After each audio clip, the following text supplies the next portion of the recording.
نبی پاک صلی اللہ علیہ وسلم سے جو کچھ روایات مروی ہیں اس میں ایک روایت ایسی بھی ملتی ہے کہ قیامت کے دن ایک شخص کو کھڑا کیا جائے گا جس نے 500 سال جنگل میں بیٹھ کے اللہ کی عبادت کی۔ 5 سال نہیں کہے میں نے، 500 سال۔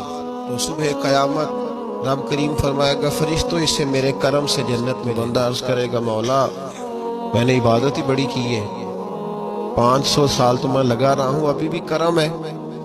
فرمایا ہاں تو میرے کرم سے ہی جائے گا۔ جنگل میں عبادت کا مطلب سمجھتے ہیں آپ؟ یعنی اس نے گھر نہیں بنایا، شادی نہیں کی، اس طرح کی عبادت نہیں کہ ساری دنیا داری کر کے نماز پڑھنا، وہ والی نہیں۔ یعنی 500 سال عبادت کی جنگل میں، دنیا سے کٹ کے کی، لوگوں سے علیحدہ ہو کے کی۔ اس نے گھر نہیں بنایا، بچے نہیں پیدا کیے، اس نے دنیا داری نہیں کی، کچھ نہیں کمایا، صرف عبادت میں رہا 500 سال۔ رب کریم نے فرمایا میرے فضل سے جنت دے دو۔ کہنے لگا اللہ میں نے تو زندگی کی کوئی خوشی نبھائی نہیں، دنیا داری کا کوئی ذائقہ میں نے چکھا ہی نہیں، اور ابھی بھی فضل سے جنت۔ اللہ فرمائے گا چلو تجھے تیرے عمل سے دے، اس کی 500 سال کی عبادت رکھو ترازو کے ایک پلڑے میں، اور میں نے اسے جو 2 آنکھوں کی نعمت دی ہے اس میں سے 1 آنکھ کی نعمت رکھو ترازو کے دوسرے پلڑے میں۔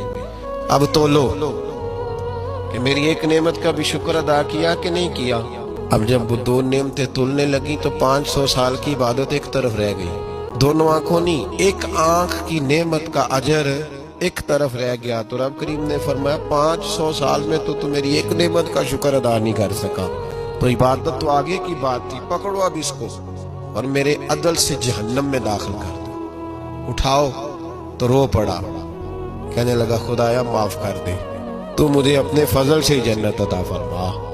اسی لیے تو میاں صاحب نے کہا تھا عدل کرے تے تھر تھر کمبن، معمولی والا راشا نہیں، تھر تھر کمبن اونچیاں شانہ۔